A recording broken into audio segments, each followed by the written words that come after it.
Me dice el doctor Diego Sánchez Brito, él es nefrólogo, que uno le echa la culpa a los riñones de todo, pero ciertamente una infección en la orina puede generar un problema en el riñón, una infección en el riñón. Doctor, Sí, buenos días. Buenos días, encantado. Buenos días a todos.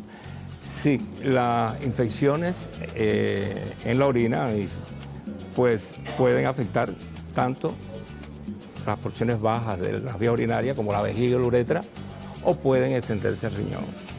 Estas infecciones bajas son más frecuentes, se ven a diario y por lo regular con un tratamiento pues responden muy bien. Sin embargo, cuando se infecta el riñón, pues los síntomas son más severos, la enfermedad es más seria, se puede complicar, pueden hacer abscesos, inclusive la infección ir a toda la sangre y hacer una septicemia que requiere ingreso y atención. Hospitalización. Exactamente. Doctor, pero traigamos a nuestra modelo para que cuando ya, por ejemplo, tenemos una infección, si quieres volverte nada más un segundito aquí, cuando ya tenemos una infección, ¿cuáles son esos síntomas? ¿Qué es lo que nos duele? ¿Qué es lo que pasa? Bueno, los síntomas más importantes de las infecciones urinarias, que las más frecuentes son las de la vejiga y la uretra, o sea, las mujeres en edad reproductiva, con mucha frecuencia hacen cistitis y uretritis. ¿Y dónde va a doler ahí, por ejemplo? Por lo regular, el síntoma más importante es el ardor, la molestia al orinar, la necesidad de estar yendo constantemente al baño porque tienen deseos de orinar y orinan pequeñas cantidades. Y a veces se le asocia dolor en las porciones posteriores de la espalda. Pues señalémoslo aquí, doctor, por ejemplo, ella. Por ejemplo, pueden dar dolor aquí, en esta zona de aquí, puede darle dolor aquí en las porciones inferiores del abdomen.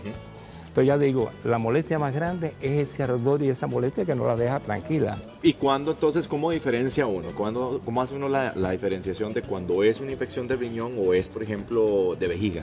Bueno, la diferencia es fundamentalmente en que las infecciones de riñón casi siempre se acompañan de fiebre. Hay una toma marcada del estado general y muchas veces se acompañan de náuseas y vómitos. O sea, una infección. Sin embargo, las pielonefritis, que son estas infecciones del riñón, se acompañan también con el ardor urinario y todas esas cosas. Okay. Pero bueno, ya la fiebre es un indicador y la toma del estado general de que el problema es más serio y que está más arriba. Es así, de repente estoy vomitando y estoy con fiebre. Dolor lumbar. Dolor lumbar. ¿Dónde estaría el dolor aquí, doctor? Nada más. Sería dolor en esta zona de aquí, se puede irradiar un poquito adelante. Ahí entonces ya es infección de riñones. Sí, sería y a eso le llamamos pielonefritis. ¿Son síntomas distintos, por ejemplo, en el caso del hombre? Porque usted hablaba y hacía una explicación con respecto a cistitis, etcétera, bueno, hay una cosa muy interesante. Los hombres, si quieres puedes ponerte... Los hombres en edad reproductiva, 20, 40 años, por lo regular no sufren infección urinaria, muy rara vez.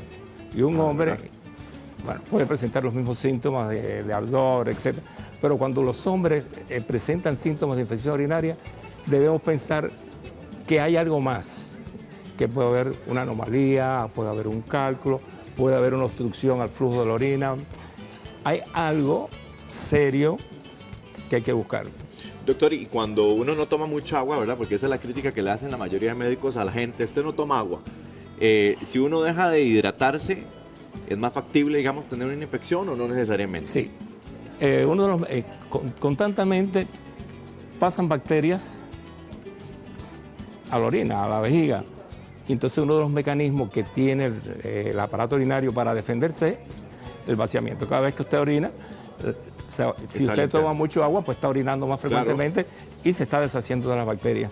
Entonces, para que quede bien clarito, el tema, doctor, aquí es cómo se enferma el riñón, porque yo no estoy consumiendo agua y se acumulan ahí todo ese montón de bacterias. Contribuye a mantener la salud. No es que sea específicamente... Porque no tome agua. Porque no tomes agua, exactamente. ¿Y entonces por qué se enferma el riñón? Bueno, ahí entran otros factores. Por ejemplo, en las mujeres hay algunas que tienden a hacer infecciones urinarias a repetición. Entonces, se ha comprobado que algunas de estas mujeres tienen algunas alteraciones a nivel de la mucosa, o sea, del tejido que recubre la vejiga, que facilita que las bacterias se adhieran ahí. Y entonces estas muchachas con más frecuencia tienen infecciones urinarias a repetición. O sea que hay alguna falla local de la inmunidad Y ocasionalmente pasa una cosa en las mujeres y por eso tienen más infección. La uretra es muy corta, está muy cerca de la zona del ano. Esa zona es una zona contaminada. Claro. Y entonces es más fácil que las bacterias entren y que lleguen a la vejiga y hagan una inflamación. Doctor, si tenemos una persona que constantemente tiene infecciones, ¿verdad? En la orina, ¿qué es lo que no deberían comer, por ejemplo? Porque la alimentación influye o no en el tema de la infección en los riñones. Bueno, para la salud renal, bueno, una de las cosas muy importantes es, ya le digo, mantener un volumen, tomar bastante agua para mantener una buena diuresis. Ese es un factor. De las cosas que quizás son beneficiosas para evitar las infecciones que se ha comprobado es el cranberry, el arándano. Los jugos se han visto que evitan que las bacterias se hieran y pueden servir de prevención de la infección urinaria. Hay otra serie de alimentos que se... De hecho, tenemos ahí una pantallita, pero, por ejemplo, la sal, las carnes rojas, Bueno, doctor. cuando hablamos de esto no nos referimos tanto a estas cosas, a lo que a lo que es la infección urinaria, sino nos referimos más bien a la prevención de la enfermedad renal crónica, que es la que lleva trasplante, la diálisis.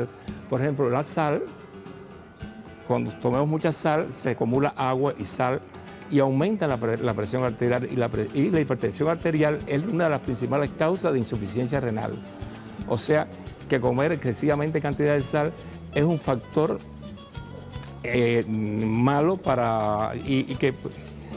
y ayuda a que se produzcan este tipo de enfermedades. Cuando hay hipertensión se dañan las arterias, se dañan los vasos del riñón y facilitamos que se deteriore la enfermedad del riñón.